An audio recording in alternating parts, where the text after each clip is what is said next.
Addressing the debt requires us to come together, find common ground, and reduce spending. Let me be clear, defaulting on our debt is not an option. But neither is a future of higher taxes, higher interest rates, more dependency on China, an economy that doesn't work for working Americans. The April 18th deadline for most taxpayers to file their taxes will reveal how much revenue the government has to hold off a looming default. The date when the U.S. would exhaust its extraordinary measures has been forecast to be as soon as this summer or as late as the fall. A strong tax haul by the IRS could push that date later into the year, giving lawmakers some latitude in negotiating a deal to raise or suspend the debt ceiling. While less revenue would mean the timeline gets even shorter, and negotiations would have to come quicker. Republicans are hoping to use the looming date to extract concessions from the Biden administration. They hope to see spending cuts in light of soaring inflation and high deficits.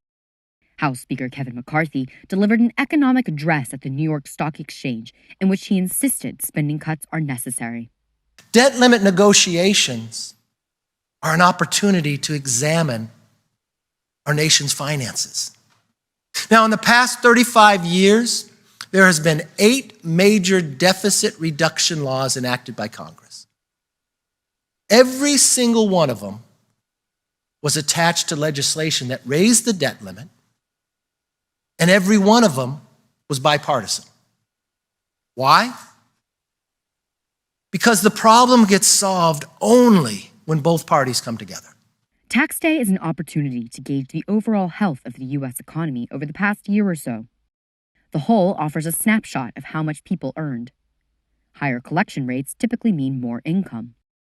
In terms of forecasting, Bank of America said an increase in cash to the Treasury Department of more than $200 billion after tax day should be seen as a strong haul, while anything less than $150 billion would be seen as weak. Economic worries have increased over the past year because of soaring inflation and the Federal Reserve's barrage of interest rate increases.